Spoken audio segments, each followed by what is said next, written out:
千里之行，始于足下。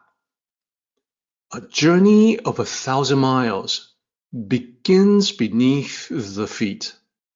We now gather in the Tao to travel the journey together. Welcome to Tao Talks with Derek Lin, where we take a deep dive into the Tao Te Ching by Lao Tzu.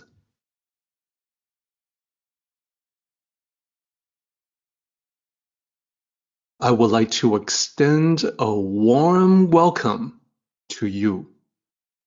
Thank you for joining us.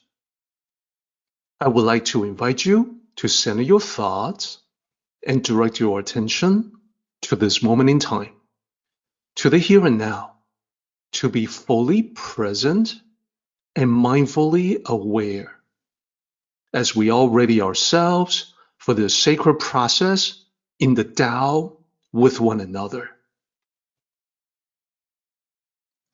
Now it is time for us to get started with Tao Te Ching 14. Let's take a look at the title for this chapter, Tao Axiom. The term Tao Axiom refers to the primary principle of the Tao. It is like the foundation of a house, the mainstay or the central mast of a ship. All the other principles of the Tao, all the concepts in the Tao, can be derived from this foundational primary principle. That is why it is called the Tao Axiom, and that is why it is especially important for us to have a solid grasp on it. The Tao Axiom is the great truth of spirituality that remains unchanged throughout eternity. It's always been true, and it will always be true. Although everything changes in the universe, the Tao is forever constant, and the Tao Axiom remains true no matter what. So reflecting on that, and reflected in this truism, what it means is that you and I, we too, we can change, we can see changes all around us. We can face this ever-changing world by holding steady and constant the eternal Tao within all of us. The virtues that we cultivate, they themselves will not change. The true self, the original self-nature, will never change. These will echo the unchanging, eternal Tao Axiom. So that is the meaning of the title. Now let's take a look at the chapter. This chapter, right off the bat, we can see that it is longer than the previous chapters that we have dealt with. So 21 lines in all, and taking up vertically most of the slide, as you can see here. So the way to get into this chapter, as always, is to first look for the repeating characters to help us identify the sections. So just looking at the first few lines, I think it's pretty easy to pick out the characters that repeat. Even if you cannot read the characters, you can see visually that some of the characters are the same. And there's an AB, AB, AB pattern. Let me highlight the repetition so it's easier for everyone to see. So first, note that line 1, 3, and 5 all have the same two characters in the middle, and they're translated in similar ways. The second character there is translated as at it, to it, for it. It's contextual. And then The third character there that's repeating, that's the negation character, 不. It means no or not. Here, contextually, translated as it cannot, as you can see. Now, among the first 6 lines, I mentioned that this is an AB, AB, AB pattern. So we would expect that line 2, 4, and 6 will have repeating characters as well. And indeed, that is exactly what we see. Let me highlight them. So I think it's fairly easy to see that the 3 lines that you see there, they all have the first 2 characters in common. They're all translated the same way. 名曰, it is called. And then the third character is different, and therefore the last word in the translation is different as well. Colorless, noiseless, formless. So we now have enough to identify the first 6 lines as a subsection. I'll use a line here. Now, this line is not going all the way through from the left to right because there's a couple more lines that are referencing the 3 sets of 2 lines we have just looked at. The line right below that says these 3 cannot be completely unraveled. And it's talking about colorless, noiseless, and formless. The line after that, so they are combined into one. It's still referencing the same thing. So we can see 7 and 8 as part of the first section. Even though we have an easy to identify subsection from line 1 to line 6, we have to include 7 and 8 to make section 1 complete. Now, beyond line 8, we have a different repeating pattern. Let me show you what I mean. Line 9 and line 10, they have 2 characters in common. The first and the third characters are the same. And translated, the first character is it, referencing the Tao. And then the third character is not. It's the same 不 negation character, here translated simply as not. So this is talking about something different now. Above it, not bright. Below it, not dark. This is basically saying the Tao is neither bright nor dark. So it's on a different topic, which means it's perfectly valid for us to identify the division between 8 and 9 as a way to divide up the first section and the second section. Now, continuing on with the second section, we're definitely noticing that after line 10, there is not the same repeating patterns with the first character and the third character. So those 2 lines form a subsection as well. Then there's not a whole lot of obvious repeating patterns. I can see we've got the first 2 characters in line 13 being the same as the first 2 characters in line 15. Looking further down, I even see yet another reiteration of that in line 21, the last line. And those 2 characters, 是謂, is called. They all mean the same thing. But other than that, I can see an obvious repetition in 2 lines, 16 and 17, where most of the line is repeated from 16 to 17. And specifically, the first character and the last character for those 2 lines are different, all the other characters are the same.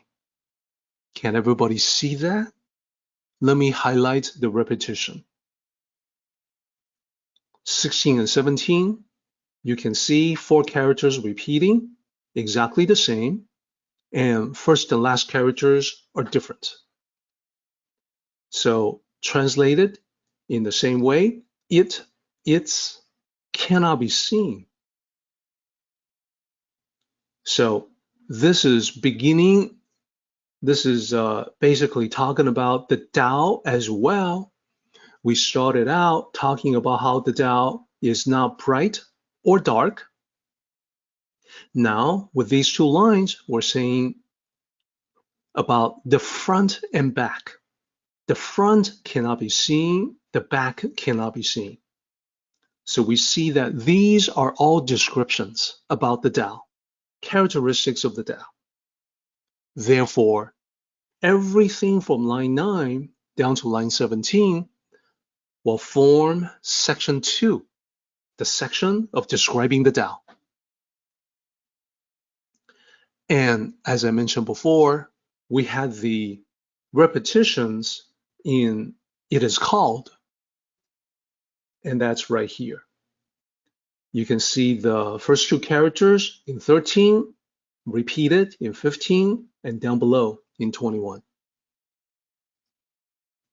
So there we have the sectional analysis.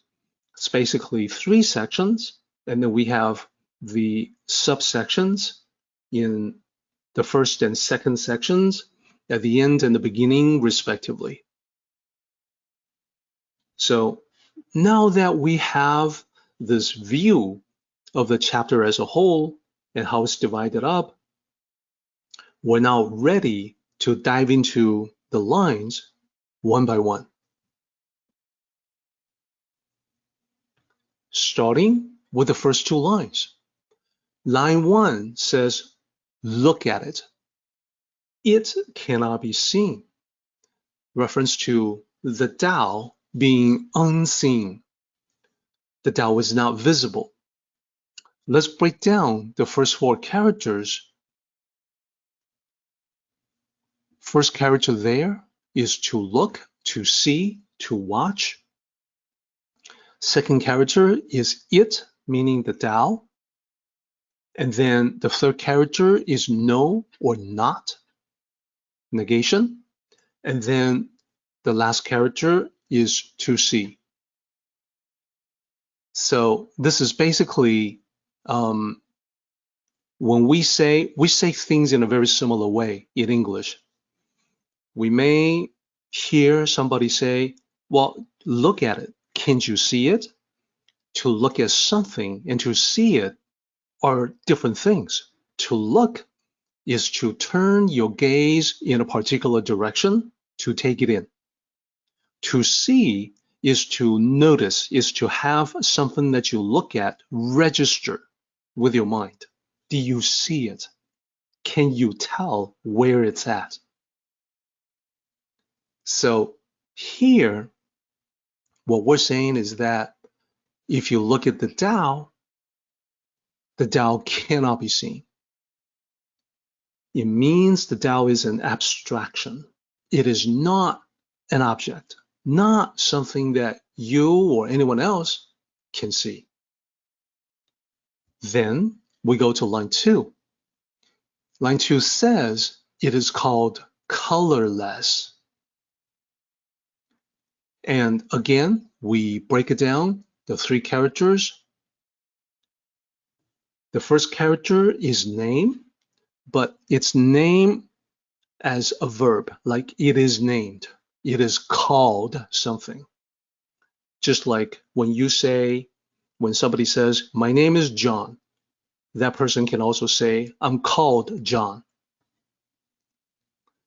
So the name, second character, is called, and then the third character is simply colorless. So this is an easy translation, and colorless here means invisible. This is the ancient context. Now, I want to point something out. Why this particular choice of the word colorless. I want to remind everyone that we have just gone through a chapter where the 5 colors was a metaphoric reference to the things that we see, the sights, the colorful sights that we see in the material world. So it was a common literary way to reference the things that's visible by assigning colors to them. If something can be seen, the eyes can perceive some kind of color associated with it. Therefore, this is the reason why we know colorless means it is something that cannot be seen. It cannot be seen, therefore no color can be assigned to it. So the important thing here is to talk about how this is the Tao being described as not an object, and also, more importantly, not a deity that can be depicted in a painting or a sculpture. This is an emphasis from Lao Tzu. You cannot see the Tao because there's no painting depicting the Tao or sculpture as you would if the Tao was a deity. So all you can do will be to depict the Tao symbolically. You can represent it with a symbol that's not quite the Tao. A lot of times when we talk about the Tao, we bring up the symbol, the yin and yang symbol. But then we all know, or I hope we all know, that the yin and yang symbol, well, that's not the Tao. The Tao is something that's encompassing that and beyond that. The yin and yang symbol, we know, also represents ideas like balance and complementary duality. These are all part of the Tao, but they are not the Tao itself. I hope that distinction is clear for everybody. Now, we can also represent the Tao with a metaphor. We can talk about it metaphorically, like describing the Tao by saying that, well, it's just the character for the path, like a path through the forest. This is a useful metaphor because when we talk about the path through the forest, we can also talk about there may be more than one path. In your life, in the journey of life that you're going through, like you're traveling through a forest, you can pick and choose from multiple possible paths. These paths are all going to be different. What you pick and choose in life are sort of like what you can pick and choose to get across to go through the forest. Some paths are more direct, get you from point A to point B. Some paths are more scenic. Perhaps a particular path takes you past a beautiful waterfall or perhaps a panoramic vista point. And you will pick and choose that path if you wanted to take that in. That is the purpose. Those are the good paths, the positive paths, the useful paths. Some paths we know are dead ends. They don't go anywhere. If you follow a particular path, and when you get to the end of it, you'll find that you have to turn back. Some paths you remember should go through, but then when you traverse it, you find that it's blocked. A storm may bring mudslide damage or obstruction. A bridge that was part of the path may have collapsed, might have been washed away. So then they're like dead ends. You have to come back and pick a different path. And some paths are not dead ends, but they circle back to the beginning point. So again, with all of these negative paths, they have caused you to waste some of your time and energy. Therefore, the study of the Tao is about choosing the best path. Now, let me emphasize once again, even though we use the path through the forest to talk about the Tao, we know the metaphor is not the Tao itself. It's useful, it helps us understand, it helps us figure things out, but the Tao itself cannot be seen. We can see the path through the forest, but not the Tao itself. So, let's move on from here. Line 3, it says, listen to it. It cannot be heard. So not only is the Tao something that is not seen, it is also not heard. So again, we can break down the 4 characters.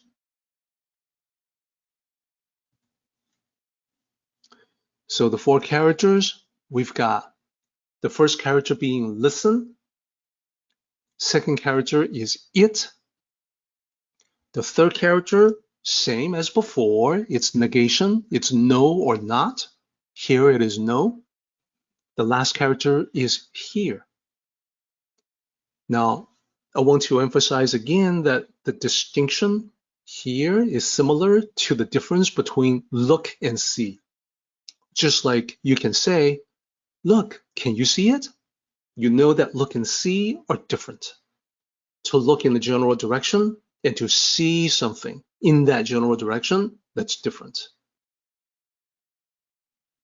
Here, the distinction is listen.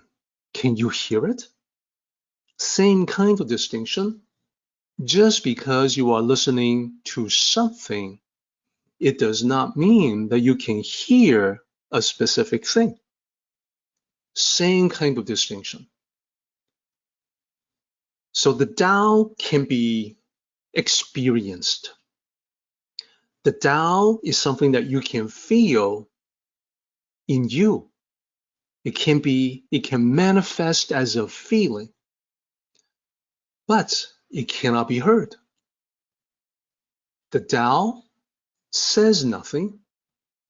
It is not a voice in your head. It cannot have an actual conversation with you. And here I want to say this in all seriousness. Beware of anyone who says they talk to the Tao and mean it literally. By the same token, also beware of anyone who claims to have conversations with a deity, any deity, and mean it literally.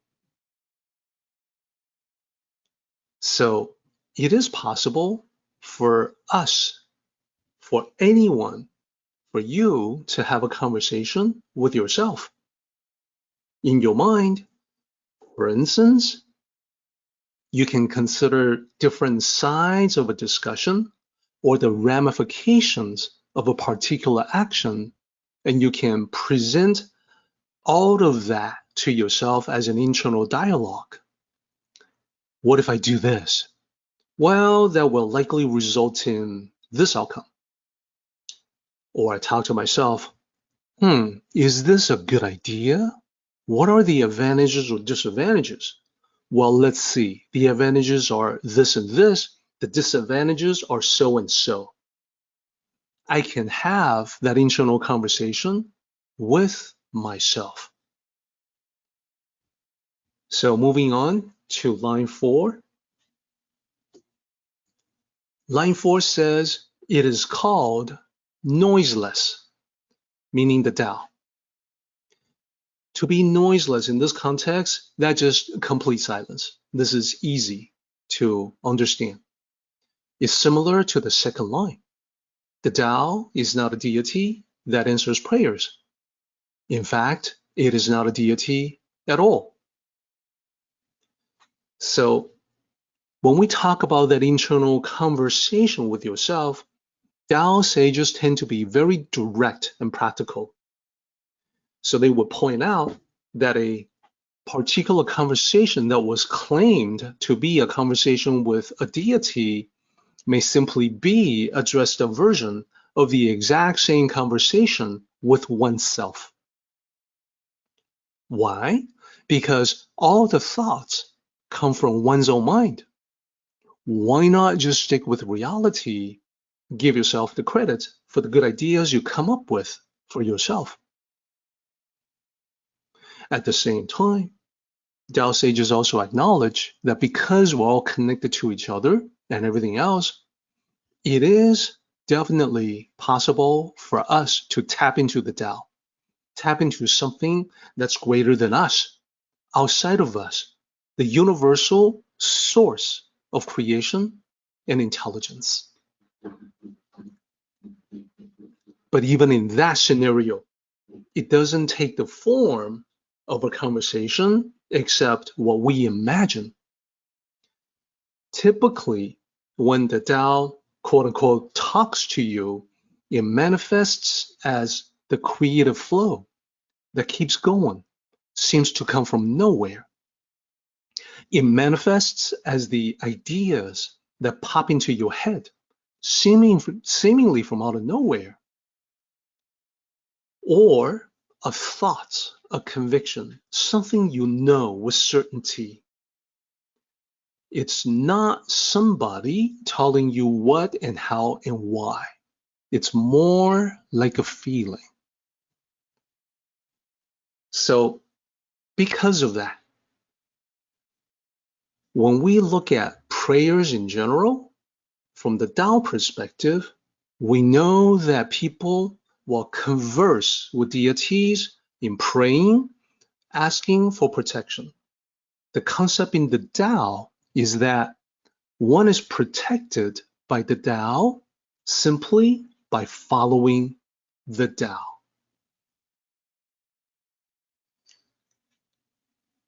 So, this idea is something that can take a little getting used to. What I would like to do is to share a story with everybody and then use that story to illustrate the point. The story is called The Prayer. Once upon a time, in ancient China, the emperor told his ministers that he wished to visit a temple to offer prayers to the Buddha. One of the ministers, who was adept at flattery, said, "Oh, Your Majesty does not need to visit the temple." "Is that so?" The emperor was surprised at being contradicted. "Why not?" The minister bowed. He said, "The essence of the Buddha is the compassionate heart. Your Majesty is constantly worried about the common people out of pure compassion. Therefore, Your Majesty is already a living Buddha. Therefore, Your Majesty, you do not need to visit the temple." "Interesting," said the emperor. "That reminds me of a story. Let me share it with you. It goes like this. Once there was a devout Buddhist who had only one wish in his life, and that was to see the Guanyin Bodhisattva. He traveled to many places and studied many sutras, looking for a way to find her. After years of effort, he finally succeeded. At a holy place far from home, the Bodhisattva appeared before him in a blaze of heavenly glory. He fell to his knees in awe. Guanyin asked him, "Why have you come such a long way to look for me?" The man said, "Merciful Guanyin, I only wish to ask you a question." "Very well," Guanyin said. "Go ahead and ask." The man said, "When I am in trouble, I pray to you and ask you for help. Do you also pray when you feel troubled?" "Yes," Guan Yin replied. The man said, "To whom do you pray?" Guan Yin replied, "I pray to the Guan Yin Bodhisattva." "But you are the Guan Yin Bodhisattva. Why do you pray to yourself?" Guan Yin said, "Because it is far better to ask yourself for help than to ask someone else." Guan Yin smiled and then disappeared in a blaze of heavenly glory.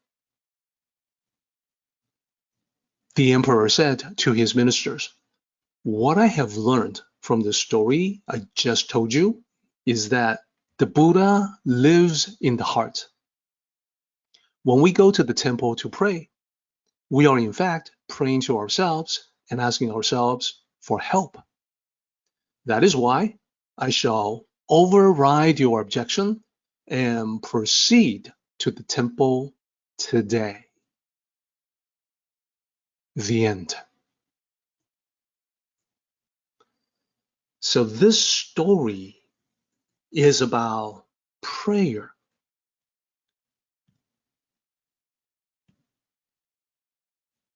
With this story, the first thing that I want to bring to your attention is that there are more ways to think about prayer than what we usually see. Typically, the most common understanding of prayers is to request divine assistance externally from an external source. "Please help me. I'll be good if you help me." We typically see that. So the emperor highlights the alternative, which is similar to the common expression we're all very familiar with. God helps those who help themselves. This is the level beyond the most common. It's the level where one begins to see the reasons for requesting self-assistance directed internally, directly toward oneself.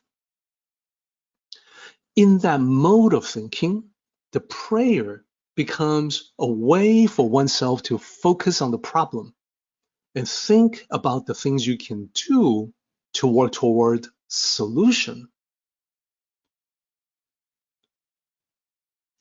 So we're using different words, but we're saying the same thing. Praying to oneself or to the Buddha within is similar to Tao cultivators staying on the path. And when we pray to the Buddha or the Guan Yin Bodhisattva, it is about compassion. It is about learning to be compassionate.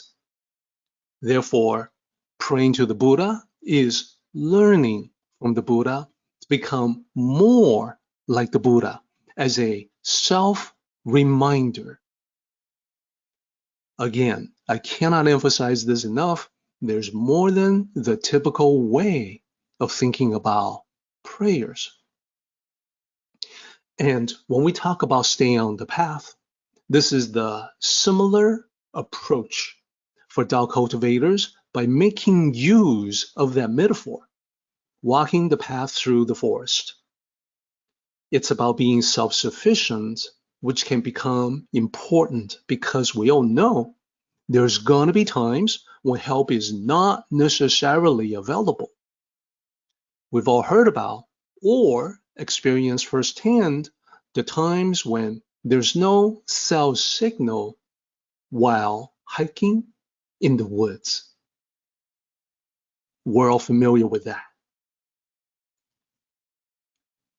And the consequence of thinking about prayers this way is that when you direct that problem, remember, God helps those who help themselves.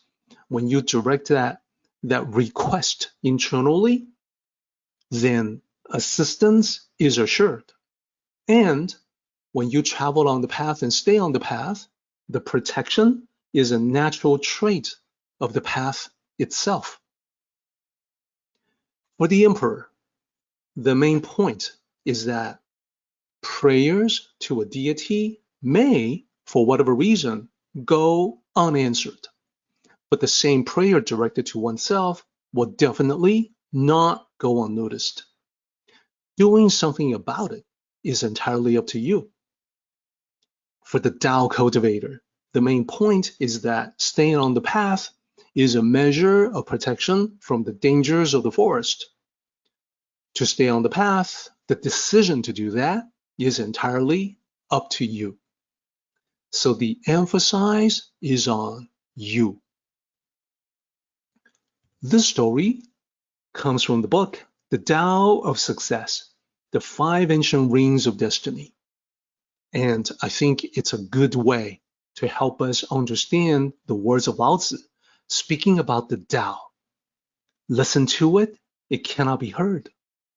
It is called noiseless. To kind of help us summarize everything and connect it back to the Tao Te Ching, let me present you with this slide about the Tao cannot be heard. To the left, we have religion. Pray to a deity for protection from dangers encountered in life.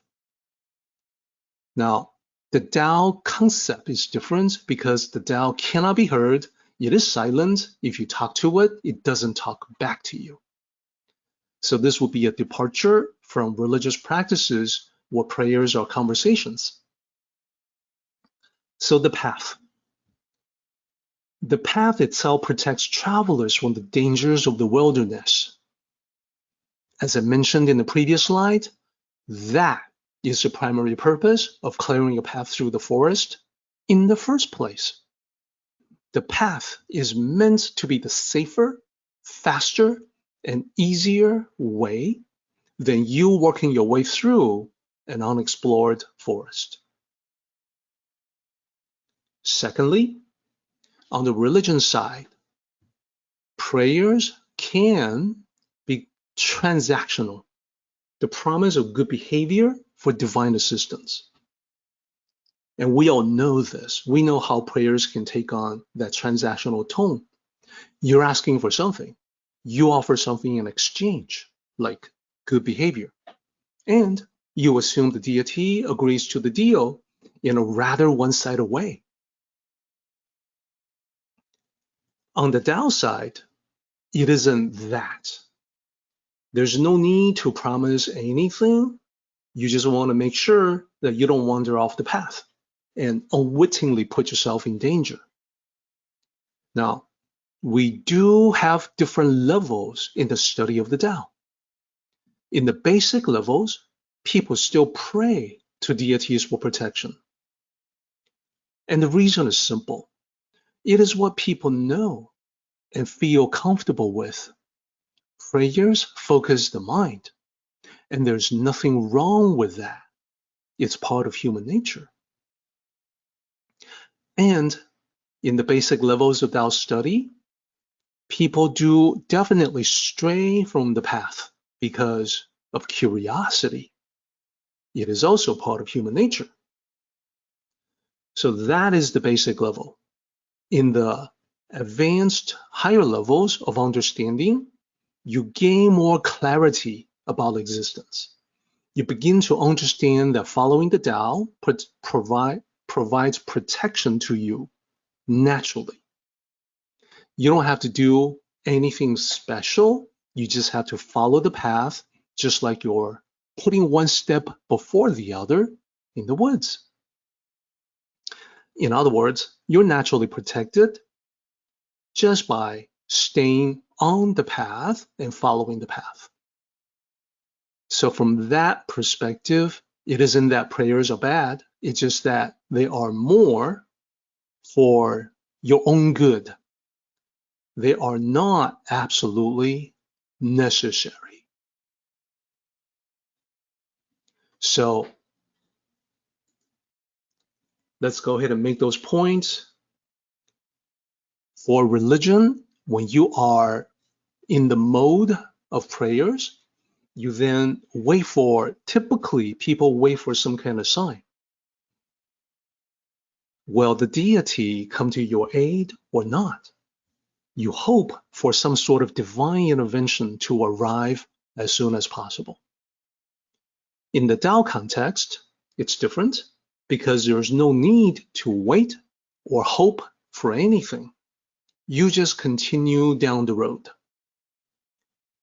And I have a couple of graphical depictions here, one for praying, one for following a path in the woods. With the graphics representing the two different approaches to life and spirituality, one can see the prayer side is more passive by comparison. And the path metaphor feels more active. This is only natural because prayers are more of a contemplation. In a prayer, one's attention is mostly in the mind, where the prayer takes place. Traversing the path implies continuous action, one foot in front of the other. One's attention is mostly with the environment, just observing and reacting. So the feeling is different. But all of these are different ways that different levels of understanding that we can extract from the simple lines provided to us from Lao Tzu. Let's go on to the next line in the Tao Te Ching. Line 5, it says, reach for it, it cannot be held. Let's break down this line and look at it one character at a time. 4 characters. The first character is to reach. The second character, it. Third character, 不 means no. And then the last character there is to get. So the meaning is that the Tao is not an object, not something that can be held, that can be taken. Now, comparing the Tao to the things we're familiar with, one example is light. Light is something that cannot be held. It cannot be touched, but it can be seen. Light is silent. It cannot be heard, but it is definitely visible. Another common thing that we experience in the world, music, sounds. Music cannot be held. It cannot be touched. It cannot be seen. It's not visible, but it can be heard. And we can go further and think about possibly an object in a dark room. Can't see it. It makes no sound, so you can't hear it. But you can feel your way to it, and you can touch it, you can grab it, you can take it, you can hold it. These are all things in the material world. Light, sound, objects.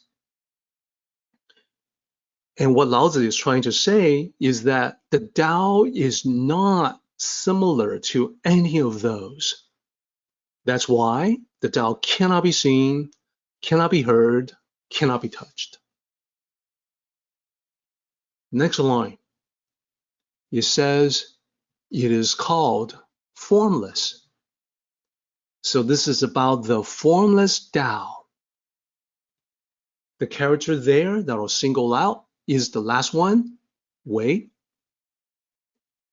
There's only one meaning associated with it in modern Mandarin. It means small or tiny, micro. So when the name Microsoft is translated to Chinese, it is Weiran, with that as the first character. In the ancient context, it is different. It's got a meaning contextual meaning that is no longer used in modern Mandarin, without form, without shape, and therefore translated as formless. So I cannot emphasize the importance when translating the Tao Te Ching to know the ancient Chinese known as classical Chinese. And most of the misinterpretations that we see comes from mistranslation. Now, looking at the whole line, it is called formless. Now, what it means is that the Tao is called that, formless, because it is more like a principle or law of nature. Those scientific principles, they themselves are not visible. We can write them out using symbols, mathematical symbols, to make them visible, but the symbols are not the law. They just represent it. Those mathematical principles or laws of nature, they don't make a sound. They cannot be heard. They're not a thing. They're not an object, so you can't touch them. Best you can do is you can grab a piece of paper where you've got scribbled symbols describing those laws or principles. So this is central to the idea that we're exploring in this chapter. Let's sum them up. The three attributes of the Tao. This is on line 7. These three cannot be completely unraveled. What are the three? Invisible, soundless, and formless. And, definitely feel free to use different terms for that. Soundless can be silent, as an example. Let's also tackle the last 4 characters there. It is saying that these attributes cannot be separated. They're all true for the Tao all the time. They're not independent of one another. As I pointed out, nature is full of things that are silent, but can be seen and touched. Just by walking around outside, you're going to see all kinds of things that don't make a sound themselves, but can be seen and touched. All the plants out there, the trees, the flowers, the grass, they can be seen, they can be touched, they don't make a sound. The rocks and pebbles on the ground, again, they can be seen and touched, but they don't make a sound. Even some insects, maybe ants crawling on the ground, they don't make a sound. They can be seen, they can be touched. What about the opposite? Things that we cannot see, but can be heard. Well, one example in nature is the wind. You can't see the wind itself. You can see the effect of the wind on the things around you when it's blowing, especially at strength. The wind is formless. It doesn't have a particular shape like a container, but the wind definitely makes a sound. We can hear the wind. Sometimes we say the howling winds when it picks up. So these are all connected.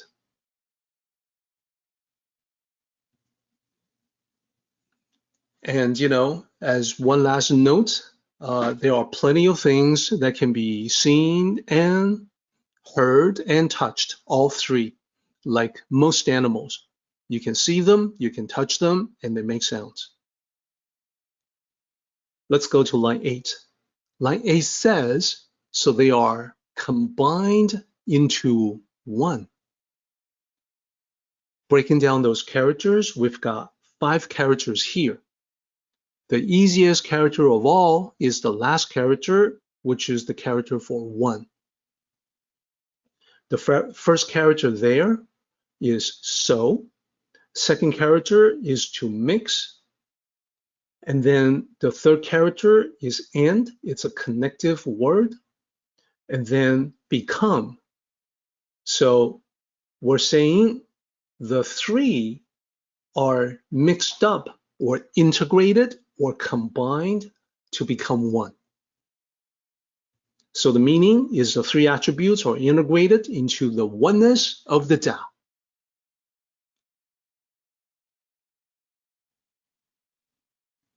So we talked about how physical manifestations, all the things that we notice in the material world, cannot have all three attributes. They cannot be soundless, invisible, and also formless all at the same time. But on the other hand, the laws of nature, mathematical principles, they all have the attributes. They cannot be seen, they cannot be heard, they cannot be touched. So what is the conclusion? We're saying the Tao is beyond all the things that we can find in the material world. And this makes sense because the laws of nature are abstract. They're not a thing. Of course, they cannot be seen. Now, we can write them down, sure, but then we know the symbols are a man-made invention. The symbols are not the concept itself. I can change the symbols without changing the underlying truth of the equation described by the symbols. I can also talk about a principle of physics. I can talk about principles of nature, laws of nature. If I talk about it, it can be heard. But then the sounds are not the concept itself. The sounds are used to communicate the idea to another person who speaks the same language. If I use a different sounds from a different language, it doesn't change the underlying truth, the underlying reality of the principles or the laws of nature. So we are now getting close to the top of the hour. It is time for us to jump to the summary. But we have definitely talked a lot about this particular chapter 14 today. I want to make sure that we all review a summary of it as a reminder for ourselves in the weeks to come. So the summary here is titled The Tao and Cultivators. This is because when we talk about the characteristics of the Tao, we also have to talk about emulating the Tao, which is what sages do and what Tao cultivators do and what we should all do. First of all, what is the Tao? Again, using the path as the metaphor, the Tao is the best way to live one's life. It is not an object, it is not a deity. What we have talked about is philosophy for living life rather than a religious practice. So in describing the Tao, Lao Tzu says, the Tao is not visible. It can be understood, just like an equation can be understood, but the principle described by the equation itself is unseen. In the same way, we can write a lot about the Tao, but the words are not the Tao. The Tao itself is unseen. It is not seen. So then we need to extend from there to think about what it means for us to emulate the unseen, not visible Tao. From the Tao perspective, this is reflected in the Tao teachings. Laozi has written at length about this over multiple chapters. Tao sages teach it. Tao masters talk about this all the time. Tao cultivators should feel no need to be highly visible. Emulate the Tao that is unseen. If the Tao cultivators have been seen by others, not a big deal. It's just that the wise Tao sage would never make an attempt to become especially visible, because that would be reflective of an ego that can be out of control. Next, the Tao is silent. The Tao is something that we can experience. You can feel it deep within. But the Tao is not heard. So today we talk quite a bit about how the Tao is not a deity, therefore it's not in a position to answer prayers. It doesn't have conversations with you. It can definitely cause you to have feelings when you tap into it. It can definitely provide you with an endless stream of ideas. But it doesn't say anything. That's the main point. Therefore, when we emulate this wisdom of the Tao, just like the Tao sages and Tao cultivators, we ourselves should also feel no need to be verbose. That is to say, we learn the wisdom of saying more with less words. That we don't always need to be a chatterbox. That sometimes it's better to remain quiet or silent. Either way, there's no need to talk a whole lot, to be verbose. Lastly, the Tao is formless. The Tao can be felt in your heart, but it cannot be touched. It cannot be taken. It cannot be held. So, taking a cue from this, what it means for us, just like it is for Tao sages and cultivators, is that we detach from things, from material objects. We recognize the importance of resources in life, which can definitely be material in nature. But we also recognize that there's a point beyond which the acquisition of additional material resources diminishes in meaning. It's just like when you hear people ask the question, well, gosh, how many millions of dollars can you actually use up in this lifetime? There is a point of diminishing returns, and even before that, there is a real danger in becoming overzealous in the pursuit of material things. That is what leads to the misfortunes that Laozi talked about in Tao Te Ching 13. So, in contemplating the Tao not being visible, being silent and formless, I hope everybody would also take a moment to reflect on how can we, you and I, become more like the Tao?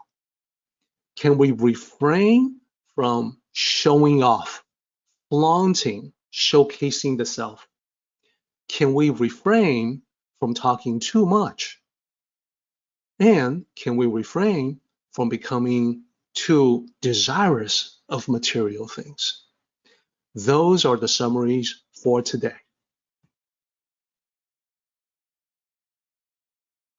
Our meeting has come to an end, but the journey continues on.